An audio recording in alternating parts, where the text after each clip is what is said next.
வாசிக்கலாம். எசேக்கியேல் தீர்க்கதரிசன புஸ்தகம்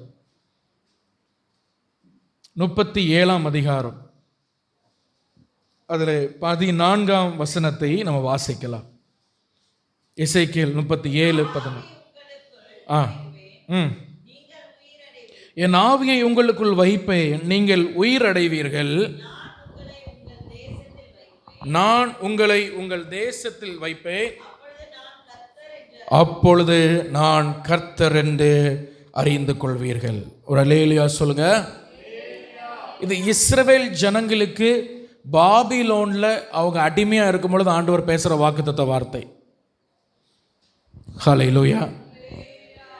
இந்த இஸ்ரவேல் ஜனங்களை ஆண்டவர் 400 வருடம் எகிப்தின் அடிமைத்தனத்திலிருந்து விடுதலையாக்கி கொண்டு வந்தார். ஆன பிறகும் இந்த ஜனங்கள் ஆண்டவருக்கு பிரியமில்லாத வழிகளை விட்டு விலகவே இல்லை. விக்கிரக ஆராதனை, வேசித்தனம், விபச்சாரம், ஏமாற்றுறது, பொய் சொல்றது, களவு பண்றது, தேவனுடைய இருதயத்தை எவ்வளவு தூரம் வேதனைப்படுத்த முடியுமோ எல்லாவற்றையும் இவர்கள் செய்தார்கள். ஹல்லேலூயா. இன்னைக்கு நம்முடைய வாழ்க்கையில் சில நேரங்களில் விக்கிரக ஆராதனை வந்துடுது. இஸ்ரவேல் ஜனங்களுக்குள்ள இருந்த பெரிய பிரச்சனையே விக்கிரக ஆராதனை தான். நீங்கள் கேட்கலாம், பாஸ்டர் நான் விக்கிரக ஆராதனை செய்கிறது இல்லையே, நான் எந்த கல்லுக்கு முன்னாடியும் போய் வணங்குறது இல்லையே. பைபிள் சொல்லுகிறது, கர்த்தருக்கு கொடுக்க வேண்டிய நேரத்தையும் இடத்தையும் கணத்தையும் நம்ம வேற எதுக்கு கொடுத்தாலும் அது விக்கிரகம். அது ஒரு விக்கிரக ஆராதனையாக இது மாறி விடுகிறது. ஹல்லேலூயா. நீங்கள் காலையில் எழும்பி நீங்கள் தேவ சமூகத்தில் உட்காராம உங்கள் வேலைக்கு நீங்கள் போனீங்கன்னா உங்கள் வேலை ஒரு விக்கிரகம். உங்கள் வேலை உங்களுக்கு ஒரு விக்கிரகமாக மாறிடும். தேவ சமூகத்துக்கு நேரம் செலவழிக்கின்ற நேரத்தில் நீங்கள் உங்கள் வேலையில் போய் உட்கார்ந்து அதில் ரொம்ப கவனம் செலுத்திங்கன்னா அந்த வேலையை கர்த்தர் விக்கிரகமாய் பார்க்கிறார். அது விக்கிரக ஆராதனையாய் மாறிவிடுகிறது. ஹல்லேலூயா. ஆமாம். கர்த்தரை நேசிக்க வேண்டிய இடத்துல உங்கள் பிள்ளைகளை அதிகமாக நீங்கள் நேசிச்சிங்கன்னா உங்கள் பிள்ளைகளே உங்களுக்கு சில நேரம் விக்கிரகமாய் மாறிடுறாங்க.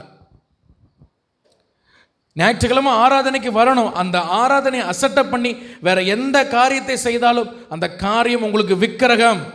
அது உங்களுக்கு ஒரு சாபத்தை கொண்டு வரும்.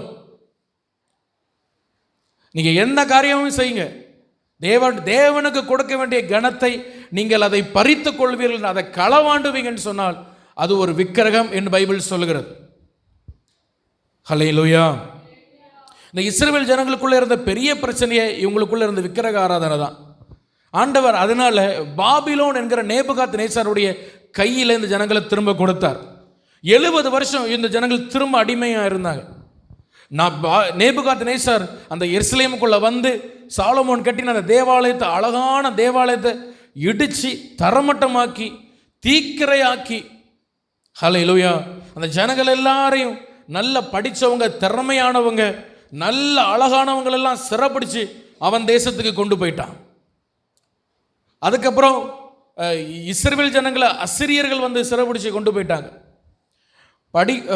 ரொம்ப ஏழையானவர்கள், பலவீனவர்கள், வியாதிப்பட்டவங்க மட்டும் இப்போ தேசத்தில் இருக்கிறாங்க. இந்த யூதர்கள் எல்லா இடத்திலும் சிதறடிக்கப்பட்டார்கள். இவர்கள் நினைச்சாங்க, இனி நமக்கு ஒரு வாழ்க்கை இல்லை, இனி நமக்கு ஒரு நம்பிக்கை இல்லை, கர்த்தர் நம்மை என்றென்றைக்கு நம்மளை கைவிட்டு விட்டார், இனி நம்மளை கண்டிப்பாக யாரும் தூக்கி விட முடியாது, வாழ்க்கையில் எல்லாமே முடிஞ்சு போச்சு என்ற நிலையிலே அவர்கள் இருந்தார்கள். ஹல்லேலூயா. இப்போ அதே எண்ணத்தோடு ஒருவேளை இந்த வார்த்தை இன்னைக்கு கேட்டுக்கொண்டு இருக்கலாம். என் வாழ்க்கையில் எல்லாம் முடிந்தது என்ற ஒரு நிலை எனக்கு இருக்கிறது, இனி எனக்கு ஒரு நம்பிக்கை இல்லை, இனி என் வாழ்க்கையில் எனக்கு ஒரு எதிர்காலம் உண்டா என்று எனக்கு தெரியாது, என் வாழ்க்கையில் எல்லாம் முடிஞ்சு போச்சு பாஸ்டர், எனக்கு இனிமேல் ஒரு நம்பிக்கை கிடையாது, எனக்கு இனிமேல் ஒரு நான் நம்புகிறதுக்கு விசுவாசிக்கிறதுக்கு எதுவுமே என்கிட்ட இல்லை, கர்த்தரே என்னை கைவிட்டு விட்டார், எல்லாம் எனக்கு முடிஞ்சு போச்சு என்று நீங்கள் நினைக்கிறீர்களா? கர்த்தர் சொல்கிறார், நான் உங்களை திரும்பவும் உயிரடைய பண்ணுவேன். ஹல்லேலூயா. ஒரு அல்லேலூயா தான் சொல்லுங்களேன். ஹல்லேலூயா. நான் திரும்பவும் உங்களை உயிரடைய பண்ணுவேன். என்ன செய்வேன் அப்படின்னா, ஆண்டவர் அந்த இஸ்ரவேல் ஜனங்களுக்கு சொல்கிறார், எந்த தேசத்திலிருந்து உங்களை எடுத்தனோ அதே தேசத்தில் நான் உங்களை திரும்ப கொண்டு வைப்பேன். ஹல்லேலூயா. அந்த வசனம் எழுத்தின்படி நிறைவேறிச்சு. அந்த வசனம் எழுத்தின்படி நிறைவேறிச்சு. இஸ்ரவேல் ஜனங்கள் யூதர்கள் தேசமெங்கும் சிதறடிக்கப்பட்டிருந்தார்கள். 1948 வருஷம் மே மாதம் இஸ்ரவேல் தேசத்திலே மீண்டும் ஒரு எழுப்புதல் வந்தது. ஹல்லேலூயா. மீண்டும் அந்த யூதர்கள் எந்தெந்த இடத்துலலாம் இருந்தார்களோ அவர்கள் எல்லாரும் திரும்ப அந்த இஸ்ரவேல் எருசலேமில் வந்து கூடினார்கள். இஸ்ரவேல் ஒரு நாடாக திரும்ப அறிவிக்கப்பட்டது. இன்றைக்கும் அது ஒரு நாடாக அது இருக்கிறது. அதை கர்த்தர் ஸ்தாபித்த ஒரு நாடு. ஹல்லேலூயா. இஸ்ரவேல் மேலே வாக்குத்தத்தம் இருக்கு. அருமையான தெய்வ பிள்ளைகளே, நீங்கள் நினைக்கலாம் என் வாழ்க்கையில் எல்லாம் முடிஞ்சு போச்சுன்னு சொல்லி. ஆனால் ஆண்டவர் முடிந்ததில் ஒரு துவக்கத்தை உங்களுக்கு தர அவர் நல்ல தேவனாக இருக்கிறார். விசுவாசிக்கிறவள் கரங்களை தட்டி கர்த்தரை மகிமைப்படுத்தலாமா? ஹல்லேலூயா, ஹல்லேலூயா, ஹல்லேலூயா. நம்ம ஆராதிக்கிற கர்த்தர் எப்படிப்பட்டவர்னா, நீங்கள் எது முடிஞ்சிட்டு நினைக்கிறீங்களோ அதில் ஒரு துவக்கத்தை அவர் தருவார். எது இனி நடக்காது நினைக்கிறீங்களோ அதில் ஒரு பெரிய உயிரடைதலை, ஒரு உயிர் மீட்சியை ஆண்டவர் தருவார். அதற்கு ஆண்டவர் என்ன பண்ணார் தெரியுமா? எசேக்கியேலுக்கு ஒரு தரிசனத்தை காட்டுறார். இந்த இஸ்ரவேல் தேசத்தை நான் மீண்டும் உயிரடைய பண்ணுவேன்ப்பா. நம்பிக்கை இல்லாமல் இருக்கிறாங்க, எல்லாம் முடிஞ்சு போச்சு நினைக்கிறாங்க. அவங்க மூளை என்ன சொல்லுதுன்னா, எல்லாம் முடிஞ்சு போச்சு, இனி ஒன்றும் கிடையாது, கண்ணுக்கட்ட தூரம் வரைக்கும் நமக்கு நம்பிக்கை ஒன்றும் இல்லை என்று அவர்கள் நினைக்கிறார்கள். அப்போ ஆண்டவர் எசேக்கியேலை பார்த்து சொன்னார், எசேக்கியேலுக்கு ஒரு தரிசனத்தை காட்டினார். என்ன தரிசனம் தெரியுமா? அவனை ஒரு பள்ளத்தாக்கில் கொண்டு போனார். பள்ளத்தாக்குன்னா ரெண்டு பக்கமும் மலைகள் இருக்கும், நடுவில் ஒரு பெரிய கிரவுண்டு இருக்கும். ரெண்டு பக்கம் மலை இருக்கும், நடுவில் ஒரு பெரிய வேலி இருக்கும், கிரவுண்டு இருக்கும். அதான் பள்ளத்தாக்கு. இந்த பள்ளத்தாக்கில் கொண்டு போய் அவனை நிறுத்துறார். அந்த பள்ளத்தாக்கு முழுவதும் எலும்புகளால் நிரம்பி இருக்கு. எதால் நிரம்பி இருக்கு சொல்லுங்க? நீங்கள் அப்படி சொன்னாதான் உங்களுக்கு ஒரு ஒரு அட்டாச்மெண்ட் இருக்கும். இந்த செய்தியை நல்ல ஜபத்தோடு கேட்கணும். இந்த செய்தியை நல்ல ஆவியில் நிரம்பி நல்ல அந்நிய பாஷை பேசி நீங்கள் இந்த செய்தியை கேட்கணும். ஹல்லேலூயா. நான் ஏற்கனவே வேற ஒரு செய்தியை நான் ஆயத்தம் பண்ணி கொண்டிருந்தேன். கர்த்தர் இந்த செய்தியை எனக்கு கொடுத்து நீ இந்த செய்தியை சபைக்கு சொல்லணும் அப்படின்னு தந்ததுனால இன்றைக்கி இந்த செய்தியை உங்களுக்கு தருகிறேன். தெய்வ பிள்ளைகள் கவனிங்க. இந்த ஒரு எலும்புகள் நிறைஞ்ச ஒரு பள்ளத்தாக்கில் ஆண்டவர் எசேக்கியேலை கொண்டு போகிறார். அந்த எலும்பு எப்படி இருக்குன்னா உலர்ந்து போயிருக்கு. உலர்ந்து போன எலும்பு நீங்கள் பார்த்துருக்கீங்களா? எத்தனை பேர் பார்த்துருக்கீங்க உலர்ந்து போன எலும்பு? இன்னும் உலர்ந்து போன எலும்பு பார்த்தது கிடையாதா? பார்த்துருக்கீங்க. எப்படி இருக்கும் உலர்ந்து போன எலும்பு? எப்படி இருக்கும்? வெறும் ஓடு மட்டும்தான் இருக்கும், உள்ளே ஒன்றுமே இருக்காது. இப்போ நீங்கள் கோழி கறி வாங்கி, பாஸ்டர் பசிக்கிற நேரத்தில் அதெல்லாம் ஞாபகப்படுத்தாதீங்க, சரி, கோழி கறி வாங்கி அதை சாப்பிடும்போது உள்ளே அதை உறிஞ்சிங்க, இல்லை மட்டனை நீங்கள் உறிஞ்சிங்கன்னா உள்ளே என்ன இருக்கும்? ஒரு ஜவ்வு இருக்கும். ஆனால் உலர்ந்து போன எலும்புக்குள்ளே உள்ளே என்ன இருக்காது? அது இருக்காது. சில நேரங்களில் அந்த நாய்கள் ஏதாவது ஒன்று போட்டு கடிச்சிட்டு இருக்க பாருங்கள், அது உலர்ந்து போன எலும்பு, ட்ரையாக இருக்குது, அதில் ஒன்றுமே, அதில் ஜீவனே இருக்காது, அதில் ஒன்றுமே இருக்காது. இப்படி உலர்ந்த எலும்பு உள்ள ஒரு பள்ளத்தாக்கு. அந்த பள்ளத்தாக்கு ஃபுல்லாக எலும்பாக கிடக்கு. கை எலும்பு, கால் எலும்பு, விலா எலும்பு, தலை எலும்பு, விரல் எலும்பு, கை விரல் எலும்பு, கால் விரல் எலும்பு எல்லாம் செதறி செதறி அங்கே எங்கேயுமா எலும்பாக கிடக்கு. ஆனால் எல்லா எலும்பும் உலர்ந்து போயிருக்கு. ஒன்றுக்குள்ளேயும் ஜீவன் இல்லை. ஒன்றுக்குள்ளே என்ன இல்லை? இன்னைக்கு சில நேரங்கள் அப்படிப்பட்ட ஒரு எண்ணத்தோடு நீங்கள் இந்த இடத்துல வந்திருக்கலாம். இந்த செய்தி அப்படிப்பட்ட ஒரு ஏக்கத்தோடு இந்த செய்தி நீங்கள் கேட்டுக்கொண்டு இருக்கலாம். உலர்ந்து போன எலும்பு, என் ஜீவியம் அப்படி தான் இருக்கு, எந்த நம்பிக்கையும் எனக்கு இல்லை. சில நேரங்களில் ஆண்டவரே என்னை கைவிட்டாரோ அப்படின்னு நான் நினைக்கிற மாதிரி இருக்கு பாஸ்டர். உலர்ந்து போயிருக்கு, ஒரு ஜீவன் இல்லை, ஒரு நம்பிக்கை இல்லை. என் லைஃபே எதுக்கு நான் வாழ்றேன்னு எனக்கு தெரியல. சிலர் சொல்றீங்க பேசாம ஏதாவது பண்ணி நம்ம வாழ்க்கையை முடிச்சிடலாமா அப்படியெல்லாம் தோன்ற அளவுக்கு என் லைஃப்ல ஒரு ஜீவனே இல்லை, எல்லாம் முடிஞ்சு போச்சு. என் லைஃப்ல நான் கடைசி வரை இப்படி கஷ்டப்பட்டுட்டே தான் இருக்க போறேன். இப்படி என் லைஃப், என் தலையெழுத்து இப்படி தான், கடவுள் என் தலையில எழுதுனது இதுதான், கடைசி வரைக்கும் நான் இப்படியே தான் இருக்க போறேன் என்று உங்கள் மூளைக்குள்ளே ஒரு சத்தம் கேட்டுக்கொண்டு இருக்கிறது. நீங்க நினைக்கிறீங்க என் லைஃப் உலர்ந்து போயிருக்கு, அதுல ஒரு ஜீவன் இல்லை. கடைசி வரைக்கும் இந்த கடன்ல கடந்து, கடைசி வரைக்கும் இந்த வட்டி கடன்ல கடந்து, கடைசி வரைக்கும் இந்த வியாதியில கடந்து, கடைசி வரைக்கும் இந்த பாவத்துல கடந்து, கடைசி வரைக்கும் இந்த சாபத்துல கடந்து நான் அழிய போறேன் அப்படி உங்களுக்குள்ள ஒரு எண்ணம் ஓடிக்கொண்டு இருக்கிறது. ஆனா கர்த்தர் சொல்கிறார், நாம் மறுபடியும் உயிரடைய பண்ணுகிற தேவன். ஹல்லேலூயா. எசேக்கியேலை அந்த பள்ளத்தாக்குல கொண்டு நிறுத்துகிறார். எசேக்கியேல் பார்க்கிறாரு, அந்த பள்ளத்தாக்கு கண்ணு கட்டின தூரம் வரைக்கும் பெரிய பள்ளத்தாக்கு. இந்த ராமத்தில் இந்த சர்ச்சில் நின்று நீங்கள் அந்த பார்த்தீங்கன்னா அந்த எண்டு வர தெரியுது பாருங்க, அந்த மாதிரி ஒரு பெரிய பள்ளத்தாக்கு. அது ஃபுல்லாக உலர்ந்து போன எலும்பு தான், ட்ரையான எலும்பு தான். ஆண்டவர் எசேக்கியேலை பார்த்து ஒரு கேள்வி கேட்கிறார், எசேக்கியேலே, இந்த எலும்புகள் உயிரடையுமா? ஹல்லேலூயா. இன்னைக்கு அப்படிப்பட்ட ஒரு எண்ணத்தோடு நீங்கள் வந்திருப்பீங்கன்னா இன்றைக்கு ஆண்டவர் இந்த செய்தி மூலமாய் உங்களோடு பேசுகிறார். ஹல்லேலூயா. எத்தனை பேர் இந்த செய்தியை கேட்க ஆயத்தமாக இருக்கிறீங்க? ஹல்லேலூயா. உலர்ந்து போயிருக்கு பாஸ்டர், எல்லாம் இழந்து போன நிலைமையில் நான் இருக்கிறேன். ஆண்டவர் இந்த எலும்புகளை மீண்டும் உயிரடைய பண்ணுவாரான்னு எசேக்கியேல்கிட்ட கேட்டு நீங்கள் அந்த வசனத்தை, அதிகாரத்தை, ஒவ்வொரு வார்த்தையான சில காரியங்களை உங்களுக்கு சொல்லுகிறேன். ஆனால் இந்த அதிகாரம் முடியும் பொழுது நீங்கள் வாசிக்கலாம் அந்த எலும்புகள் என்ன ஆனது அப்படின்னு சொன்னால். வாசிங்க, 10ஆம் வசனம் வாசிங்க. எனக்கு கற்பிக்கப்பட்டபடியே நான் தீர்க்க தரிசனம் உரைத்தேன். அப்பொழுது ஆவி அவர்களுக்குள் பிரவேசிக்க அவர்கள் உயிரடைந்து கால் ஒன்றி மகா பெரிய சேனையாய் நின்றார். எத்தனை பேர் சந்தோஷம்? ஹல்லேலூயா. இந்த இஸ்ரவேல் தேசத்தை பார்த்து சொல்றார், நம்மை பார்த்து ஆண்டவர் சொல்கிறார், உலர்ந்து போன எலும்பு மகா பெரிய சேனையா நிக்குதுப்பா. நல்ல கவனிங்க, இந்த வசனமாக மட்டும் பார்க்குறீங்க.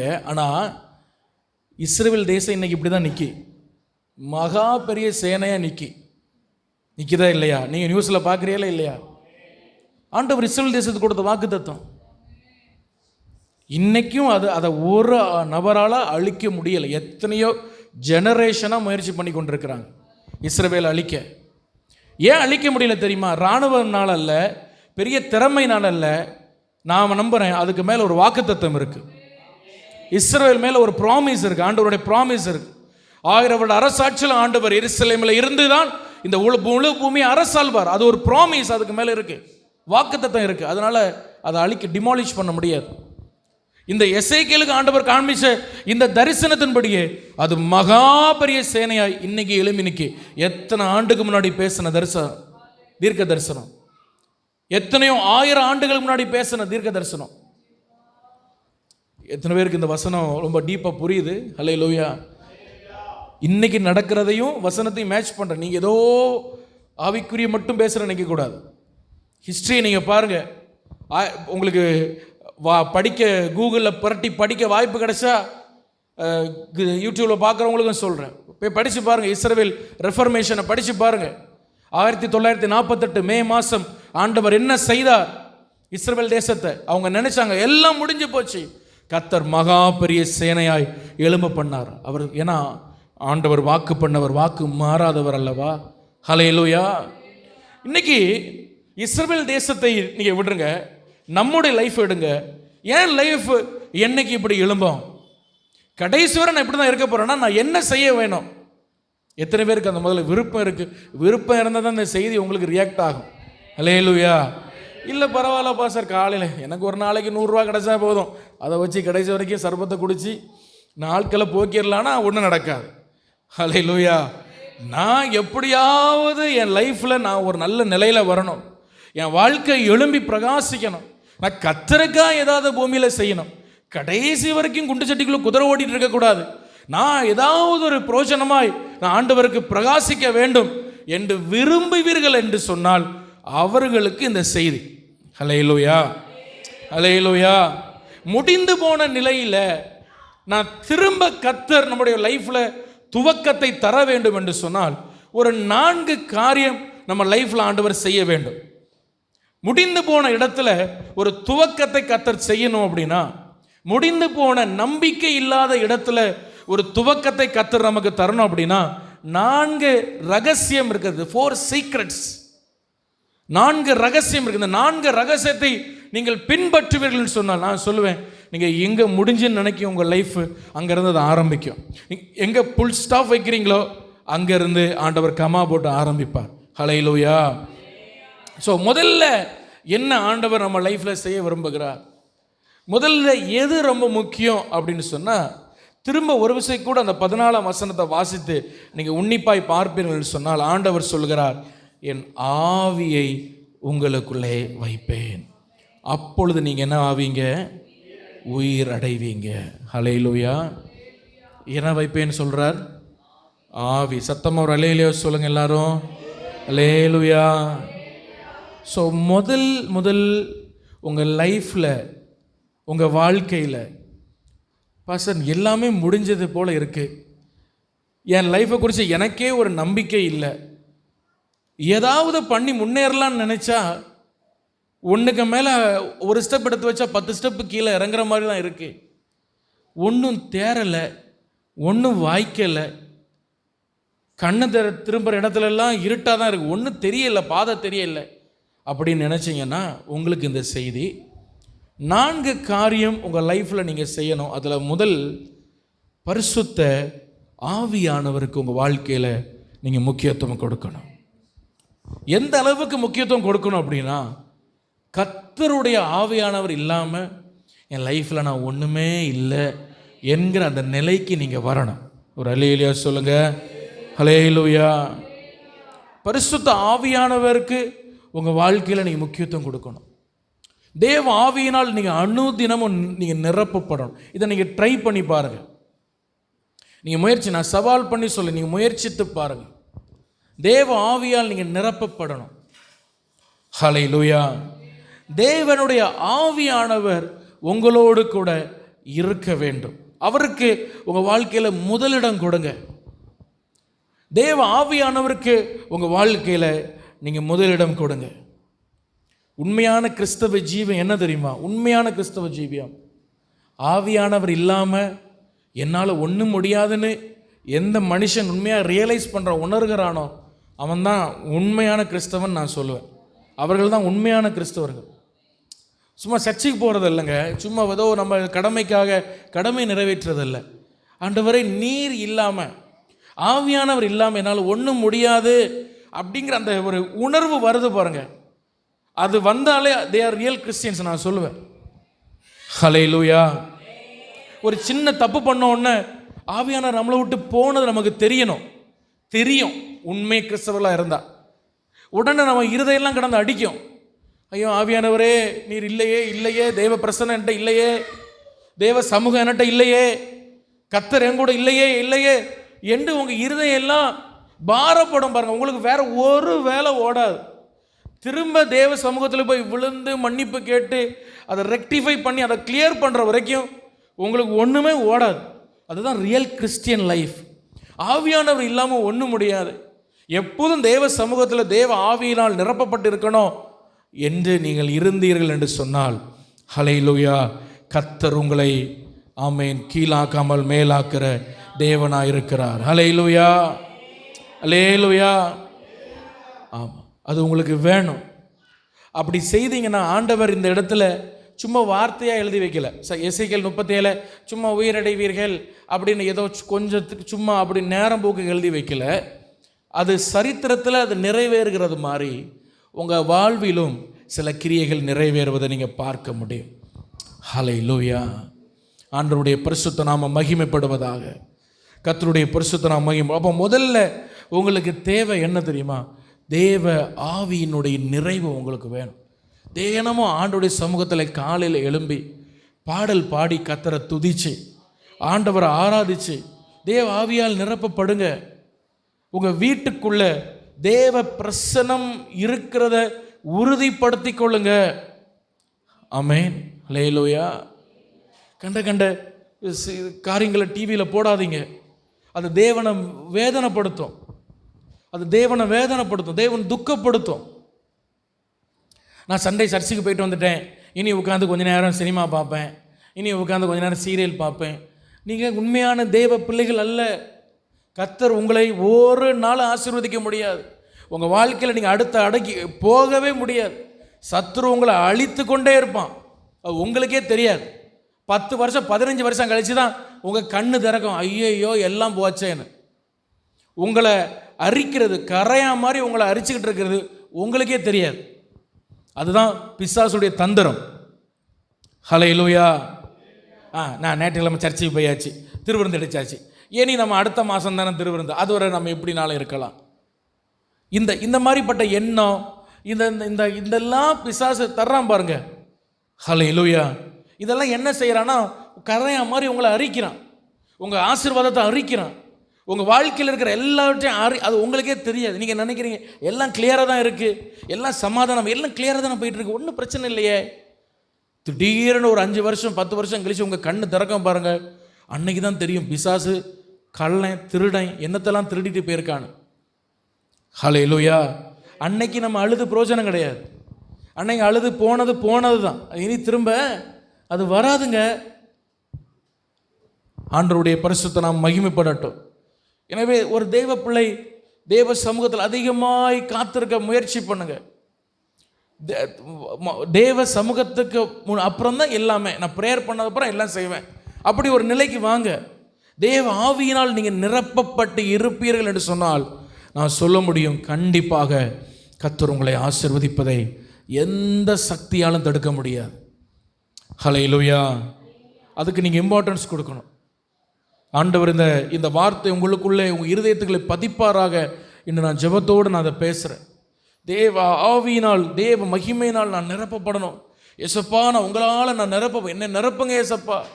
நான் இந்த உலகத்தின் ஆவியினால் அசுத்தத்தால் நிரப்பப்படக்கூடும், உங்கள் ஆவியினால் நிரப்புங்க ஏசப்பா அப்படின்னு ஆண்டவர்கிட்ட கேளுங்க, ஜெபம் பண்ணுங்க. Praise the Lord. ஹல்லேலூயா. ஆமாம், நீங்கள் நல்லா கவனிங்க. நீங்கள் சில பேர் பாருங்கள், ஒரு நாள் ஜெபம் பண்ண மாட்டாங்க, 2 நாள் ஜெபம் பண்ண மாட்டாங்க, 3 நாள் ஜெபம் பண்ண மாட்டாங்க, இப்படியே போயிட்டுருக்கோம். 4, 5, அது 1 மாதம், 2 மாதம், 3 மாதம், 10 மாதம், 15 மாதம், அப்புறம் 1 வருஷம், 2 வருஷம், இப்படி போகும். திடீர்னு இவங்களுக்கு ஒரு எழுப்புதல் வரும். ஏதாவது ஒரு கன்வென்ஷன் கூட்டத்தில் திடீர்னு என்ன வரும்? ஒரு எழுப்புதல் வரும். உடனே இவங்க ஜெபத்தை ஆரம்பிப்பாங்க. இனிமேல் கொண்டு நான் தானியேல் போல் 3 வேளை, ஏன்னா 1 வருஷம் ஜெபம் பண்ணல, தானியேல் போல் என்ன பண்ண போகிறேன், 3 வருஷம் 3 நேரம் ஜெபம் பண்ண போகிறேன்னு தீர்மானம் பண்ணுவாங்க. இவங்க தீர்மானம் பண்ணி ஜெபம் பண்ண உட்காருவாங்க. இது நிறைய பேர் லைஃப்பில் நடக்கிறது. ஜெபம் பண்ண உட்காருவாங்க. இப்போ இவங்க என்ன செய்யணும் தெரியுமா? இந்த 1 வருஷம் பிசாசு நிறைய பாதிப்பை ஏற்படுத்திட்டான். இது இவங்களுக்கு தெரியாது. ஆண்டவருடைய நாமம் மகிமைப்படட்டும். பிசாசு நிறைய பாதிப்பை ஏற்படுத்திட்டான். இவங்க ஜோமனி பார்க்குறாங்க. 1 நாள் ஜெபம் பண்ணுறாங்க, 2 நாள் ஜெபம் பண்ணுறாங்க, 3 நாள் ஜெபம் பண்ணுறாங்க. ஒரு மாற்றமும் லைஃப்பில் நடந்த மாதிரி இல்லை, ஒன்றுமே மாறாது. ஏன் அப்படி இருக்கு? திடீர்னு 1 வருஷம் கழித்து நீங்கள் ஜெபம் பண்ணுறீங்க, பயங்கர ஜெபம், உண்மை தானியேல் போல் 3 வேட்டையும் ஜெபம் பண்ணுறீங்க வைங்களேன், அதிகாலையில் மதியானம் நைட்டு 3 வேளை ஜெபம். ஒரு நாளைக்கு கூடி குறைச்சி பார்த்தாலும் 4-5 மணி நேரம் ஆயிடுது. அப்படி ஜெபம் பண்ணாலும் ஒரு மாற்றம் வராது. ஏன் வராது? கவனிங்க, ஏன் வராது? இந்த 1 வருஷம் என்ன நடந்திருக்கு? ஜெபம் இல்லாமல் இருந்திருக்கல. இந்த பாதிப்பு எல்லாம் நீங்கள் கிளியர் பண்ணணும். இந்த பாதிப்பெல்லாம் நீங்கள் கிளியர் பண்ணணும். அதனால் உங்கள் லைஃப்பில் ஒன்றுமே மாறவும் செய்யாது, மாறாத மாதிரி தான் இருக்கும். இதில் நிறைய பேர் சோர்ந்து போய் எவ்வளோ ஜெபம் பண்ணாலும் ஒன்றும் நடக்கலை, இப்படி மாறிடுவாங்க. இவங்க இதை மறந்துடுவாங்க. நம்ம 1 மாதம் தேவ சமூகத்தை விட்டுட்டோமே, ஒரு 6 மாதம் தேவனை விட்டுட்டோமே, சும்மா கடமைக்கு தானே சர்ச்சுக்கு போயிட்டு வந்தோம், இதெல்லாம் இவங்க விட்டுருவாங்க. நான் திடீர்னு ஜெபம் பண்ணி பார்க்க ஒரு மாற்றம் அது நடக்காது. ஏன்னா 6 மாதத்தை நீங்கள் கிளியர் பண்ணி கொண்டு வரணும்.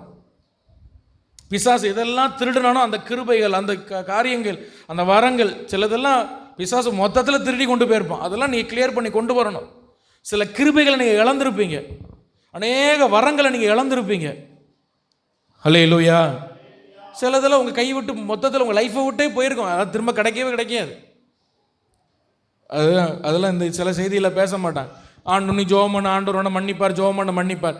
சில பாவங்களில் நம்ம ஈடுபட்டால் சில கிருபை நம்ம லைஃப் லாங் நம்மளை விட்டு போயிடும். அதுக்கப்புறம் அந்த கிருபை நமக்கு வரவே வராது. ஏசாக்கு அப்படி தான், அவன் கண்ணீர் விட்டு அழுத பிறகும் கிடைக்கலையா. சில கிஃப்ட், சில கிருபைகள் ஆண்டவர் நமக்கு தந்திருப்பார். அது உங்களுக்கு இருக்கும்போது அதுக்கு அருமை தெரியாது. ஆனால் சில பாவங்கள் செய்வாங்க பாருங்கள் சில ஆட்கள், அதுக்கப்புறம் அந்த கிஃப்ட் அவங்கள விட்டு போயிடும். அது ஜெப கிருபையாக இருக்கலாம், ஒரு அந்நிய பாஷை பேசுகிற கிருபையாக இருக்கலாம், வேத தியான கிருபையாக இருக்கலாம், பிரசங்கிக்க கிருபையாக இருக்கலாம், ஊழியம் செய்ய கிருபையாக இருக்கலாம், ஒரு ட்ராக்ஸ் கொடுக்குற கிருபையாக இருக்கலாம், இல்லை ஒரு சர்ச்சை பெருக்கி கூட்டுற கிருபையாக கூட இருக்கலாம். அதுவும் ஒரு ஊழியம்தான். ஹல்லேலூயா. அப்போ சில கிருபைகள் நம்மளை விட்டு எடுபட்டுச்சுன்னா அதை திரும்ப வராது. சில கிருபைகள் சிலது ரொம்ப அழுது எடுத்து ஆண்டவர்கிட்ட திரும்ப கேட்கணும், அதுவும் கஷ்டம். ஹல்லேலூயா. அப்போ ஆவியானவருக்கு உங்கள் லைஃப்பில் அணு தினமும் நீங்கள் இடம் கொடுத்து அணு தினமும் தேவ ஆவியால் நீங்கள் நிரப்பப்பட்டு இருந்தீங்கன்னா கொஞ்சம் நாளைக்குள்ள கொஞ்சம் மாதத்துக்குள்ள ஒரு புதிய டேர்ன் ஓவர் ஆண்டவர் உங்களுக்கு தருகிறத நீங்களே பார்ப்பீங்க. ஹல்லேலூயா. ஒரு 2 மாதம் 3 மாதம் கழியும் பொழுது ஒரு சில விஷயத்தில் சில மாற்றங்கள் வரும். சில செத்து போனது எல்லாம் முடிஞ்சு போச்சுன்னு நினைக்கிற விஷயத்தில் ஒரு உயிர் அப்படியே வரும் பாருங்க, உயிர் தெளிந்து அப்படி வரும் பாருங்க.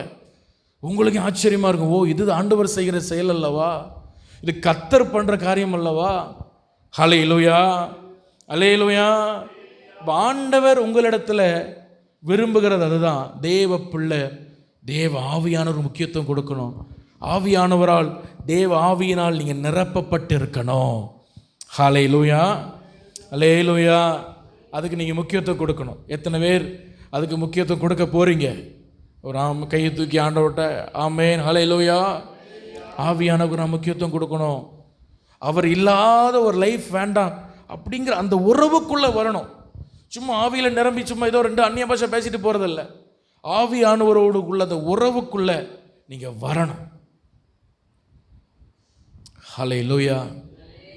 அந்த உறவுக்குள்ளே வரணும், அந்த ரிலேஷனுக்குள்ளே வரணும். அந்த கர்த்தரோடு முகமுகமாக பேசுகிற அந்த உறவுக்குள்ளே வரணும்.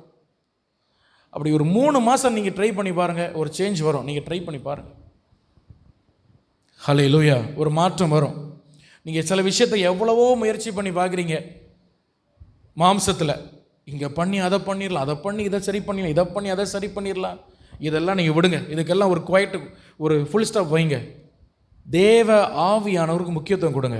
3 months கழித்து உங்கள் லைஃப்பில் ஒரு மாற்றத்தை நீங்கள் பார்ப்பீங்க. ஹல்லேலூயா. இங்கே சேலஞ்சாக நான் பண்ணுறேன்.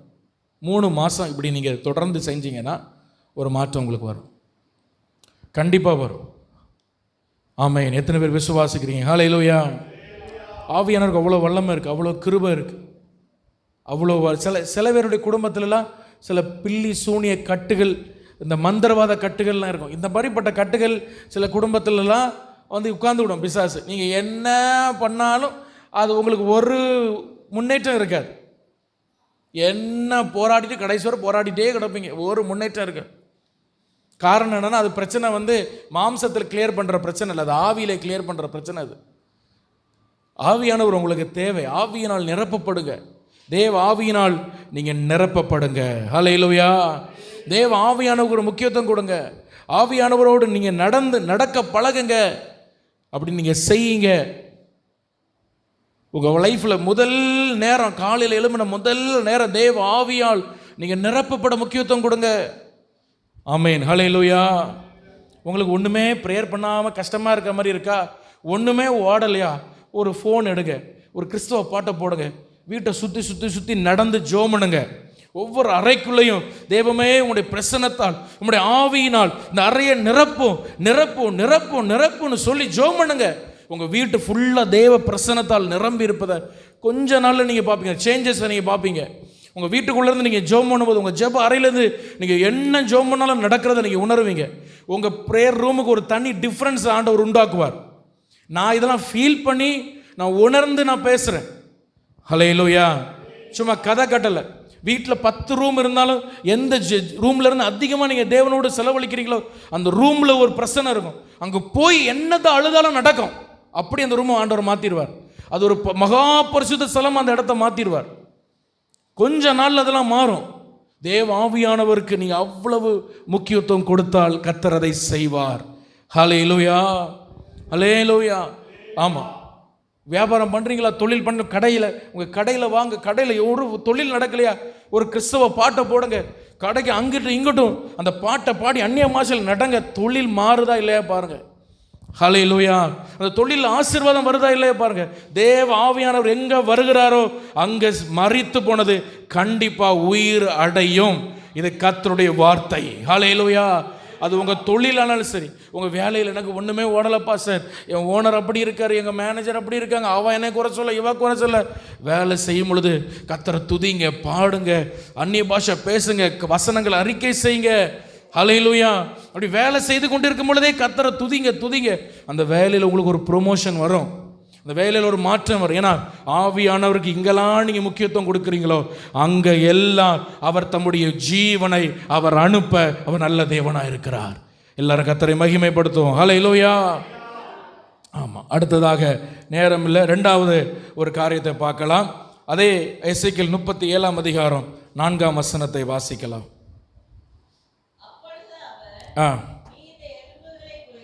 நீ இந்த எலும்புகளை குறித்து தீர்க்க தரிசனம் உரைத்து அவைகளை பார்த்து சொல்ல வேண்டியது என்னவென்றால், உலர்ந்த எலும்புகளே கர்த்தருடைய வார்த்தையை கேளுங்கள்.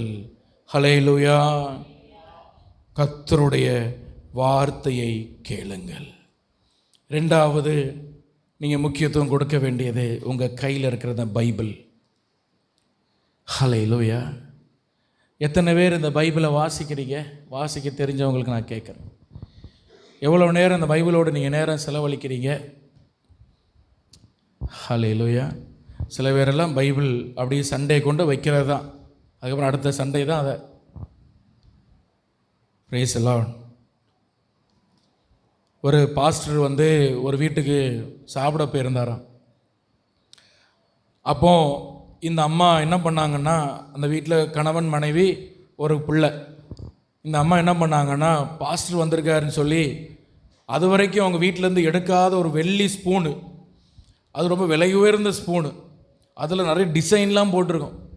அது வாங்கணுன்னா எங்கேயும் கிடைக்காது. இவங்க எங்கேயோ ஒரு இடத்துல வெளிநாட்டிலேருந்து அதை வாங்கிட்டு வந்தாங்க. அந்த வெள்ளி ஸ்பூன் எடுத்து பாஸ்டருக்கு பரிமாறுறாங்க. சாதம் சின்ன ஸ்பூனு, அதில் இந்த கூட்டெல்லாம் எடுத்து வைக்கிறாங்க. பாஸ்டர் வந்தார், ஜோம் பண்ணார், முடித்தார், போனார். பாஸ்டர் போனதுக்கப்புறம் அந்த ஸ்பூனை காணலை. பாஸ்டர் போனதுக்கப்புறம் ஸ்பூனை காணலை. இந்த அம்மாவுக்கு ஒரே உள்ளத்தில் அடிச்சுட்டு கிடக்கு. இது எப்படி கேட்குறது அவர்கிட்ட? பாஸ்டர் என்னத்தை எடுத்துகிட்டு போயிட்டார்? ஸ்பூனை எடுத்துகிட்டு போயிட்டார். ஸ்பூனை எடுத்துகிட்டு எப்படி கேட்குறது? நல்ல ஸ்பூனில், வெள்ளிய ஸ்பூனில் தூக்கிட்டு போயிட்டாரே இந்த அம்மாக்குள்ள. ஏன்னா பாஸ்டர் போன அப்புறம் தான் காணலை. 1 மாதம் ஆச்சு, இந்த அம்மாவுக்கு முடியவே இல்லை. அடுத்தது இதே மாதிரி விருந்துக்கு பாஸ்டர் வந்தார். ஹல்லேலூயா. கவனிங்க, இதே மாதிரி விருந்துக்கு வந்தார். இந்த அம்மா பரிமாறிட்டே இருக்காங்க. நான் மனசுக்குள்ளே ஓடுது, கேளுன்னு. மனசை திறந்து, அம்மா சார் பாஸ்டர், அந்த போன மாதம் நீங்கள் வந்த பிறகு அந்த ஒரு ஸ்பூன் உண்டு, எங்கள் புருஷன் வெளிநாட்டிலேருந்து வாங்கிட்டு வந்தது, அது இப்போ காணலை. அது எப்பொழுது காணலை? அது நீங்கள் வந்துட்டு போன பிறகு தான் காணலை. அம்மா அவர் சிரிச்சிட்டே சொன்னாராம், அவன் பைபிள் எடுத்துகிட்டு வாமான்னாரா. இந்த அம்மா இது வெறுதுக்கு பைபிளை கேட்காரு, வசனத்தை பிரசங்கம் பண்ண போகிறாரான்ட்டு பைபிளை வேண்டாம் வெறுப்பாக எடுத்துகிட்டு வந்து இந்தாங்க பைபிள்னு கையில் கொடுக்க அவரை திறந்து பார்க்குற பைபிள் கூட தான் இருக்குது ஸ்பூனு. 1 மாதமாக இந்த அம்மா பைபிள் என்ன செய்யலை? திறக்கலை. இவர் டெஸ்ட் பண்ணார், எப்படி இந்த அம்மா தேடுறாங்களா கண்டுபிடிக்க. இன்னைக்கு நிறைய பேருடைய நிலை, ஆசீர்வாதங்கள் எல்லாம் உள்ள ஆண்டவர் மறைச்சி வச்சிருக்கார், நம்ம திறக்கிறது இல்லை. அதான் பிரச்சனை. நம்ம 1 மாதம் ஆனாலும் சரி, 6 மாதம் ஆனாலும் சரி, நம்ம ஆசீர்வாதத்தை வெளியே தேடிக்கிட்டே இருப்போம். ஆனால் வெள்ளி ஸ்பூனு உள்ளே தான் இருக்குது. ஆண்டவர் அங்கே தான் எல்லாம் மறைச்சி வச்சிருக்கிறார். ஹல்லேலூயா. அது எனக்கு ஒன்றும் புரியல பாஸ்டர். பைபிள்லாம் சீக்கிரம் புரியாது, எனக்கே புரிய மாட்டேங்கி, எவ்வளோ பெரிய ஆனாலும் புரியாது. ஏன்னா இது லைஃப் லாங் ரெவலேஷன். ஒரு மனிதன் 100 வயசு வரை வாழ்ந்தாலும் 100 வயசு வரைக்கும் படித்து வெளிப்பாடை பெற்றுக்கொள்கிற ஒரு புஸ்தகம், ஜீவ புஸ்தகம். இது ஜீவனுள்ள புஸ்தகம், இது ஜீவனாக இருக்குது. ஒரு நேரம் படித்த உடனே எல்லாம் புரியாது. இப்போ நியூஸ் தினத்தந்தி பேப்பரா ஒரு படித்தோன்னே புரியதுக்கு. ஹல்லேலூயா. புரியாத விடுங்க, புரிஞ்சதை வச்சு ஜெபம் பண்ணுங்க. அடுத்து ஒரு நாள் வரும், அது புரிய வைப்பார். அதுக்கு ஒரு வயசு வரும், அதுக்கு புரிய வைப்பார். அதுக்கு ஒரு நாள் வரும், அது புரிய வைப்பார். Praise the Lord. ஹல்லேலூயா. ஏதாவது ஒரு பிரசங்கத்தில் அது புரியும் அந்த வார்த்தை. கர்த்தருடைய அதான் வாசிக்கிறத விடக்கூடாது. வேதத்தை வாசிங்க, தியானிங்க, அது கூட நேரத்தை செலவு பண்ணுங்க. வேதத்தை நீங்கள் எடுத்தால் உங்கள் நேரம் போகிறதே உங்களுக்கு தெரியக்கூடாது. ஹல்லேலூயா. வேதத்தை அப்படி வாசிங்க. கர்த்தர் இந்த வேதத்துக்குள்ள எல்லா ரகசியமும் வைத்திருக்கிறார். இந்த எசேக்கியேல் தீர்க்கதரிசன புஸ்தகத்தில் 11 இடத்துல ஆண்டவர் எசேக்கியேலை பார்த்து சொல்றாரு, நீ இந்த ஜனத்துக்கு விரோதமா நீ தீர்க்க தரிசனம் வர. எப்படி தீர்க்க தரிசனம் வர சொல்லுங்க? விரோதமா, இந்த ஜனத்துக்கு விரோதமா, இந்த காரியத்துக்கு விரோதமா 11 இடத்துல ஆண்டவர் சொல்ற, விரோதமா பேசு, விரோதமா பேசு அப்படின்னு பேசுற. அவ்வளோ ஸ்ட்ராங்கா போல்டா எசேக்கியேல் பேசுறாரு. ஆனால் ஒரு இடத்துல தான் ஆண்டவர் சொல்கிறாரு, இந்த எலும்பை பார்த்து தீர்க்க தரிசனம் சொல்லு. ஹல்லேலூயா. இந்த ஒரு இடத்துல தான் சொல்கிறோம். மற்ற இடத்துலலாம் விரோதமாக பேசு, விரோதமாக பேசுன்னு சொன்ன ஆண்டவர் இந்த இடத்துல சொல்ல, நீ பார்த்து பேசு, அதை பார்த்து பேசு, அதை உலர்ந்த எலும்பை பார்த்து நீ பேசு. ஏன் பேசணும் அப்படின்னா 2ஆம் வசனத்தில் சொல்லுகிறது, கடைசி பகுதியில் அந்த எலும்புகள் மிகவும் உலர்ந்துதான் இருக்கிறது, அதனால நீ பேசு. நீங்கள் ஒவ்வொரு நாளும் எழும்பி நீங்கள் ஜெபம் பண்ணிட்டு பைபிள் படிக்கிறீங்க பாருங்கள், ஆண்டவர் உங்களுக்கு ஒரு வாக்குத்தத்தம் தருவார். என்ன பண்ணுங்க தெரியுமா? உங்கள் எதுலெல்லாம் உங்கள் லைஃப்பில் தோல்வியை சந்திக்கிறீங்களோ அந்த இடத்துல அந்த வசனத்தை நீங்கள் பேசுங்க. இது ஒரு ரகசியம். ஹல்லேலூயா. உதாரணமாக உங்கள் வேலை ஸ்தலத்தில் உங்களுக்கு ஒரு எவ்வளோ வேலை செஞ்சும் ஒன்றுமே நடக்கலை, ஒன்றுமே உங்களுக்கு வாய்க்கலை, ஆண்டவர் கொடுக்குற வசனத்தை பேசுங்க. வேலை செய்யும்போது பேசிக்கிட்டே இருங்க அந்த வசனத்தை, அதை அறிக்கை பண்ணிக்கிட்டே இருங்க. அந்த வசனத்தில் இருக்கிற வல்லமையை கொஞ்ச நாளில் நீங்கள் புரிவீங்க. ஹல்லேலூயா. ஆண்டவர் சொல், அதை பார்த்து தீர்க்க தரிசனம் வர. இந்த வசனத்தை வாசிங்க. இந்த வார்த்தை உங்களை ஞானமுள்ளதாய் மாற்றும். இந்த வசனம் உங்களை அறிவுள்ளதாய் மாற்றும். ஹல்லேலூயா. ஆண்டவருடைய பரிசுத்த நாமம் மகிமைப்படுவதாக. அப்போ இந்த வார்த்தை நீங்க எவ்வளவு முக்கியத்துவம் கொடுக்குறீங்களோ அவ்வளவு முக்கியத்துவம் இந்த வார்த்தை இல்லைன்னா கர்த்தர் உங்களுக்கு திரும்ப உங்களுக்கு கொடுப்பார். இந்த வார்த்தைக்கு எவ்வளவு முக்கியத்துவம் கொடுக்குறீங்களோ அதே அளவு முக்கியத்துவம் உங்களுக்கு கர்த்தர் திரும்ப கொடுப்பார். அந்த கணத்தை திரும்ப கொடுப்பார். வசனத்துக்கு அவ்வளோ வல்லமை இருக்கிறது. Praise the Lord. ஹல்லேலூயா. வசனத்துக்கு அவ்வளோ கிருபை இருக்கிறது. இந்த வசனத்தை நீங்கள் படிங்க.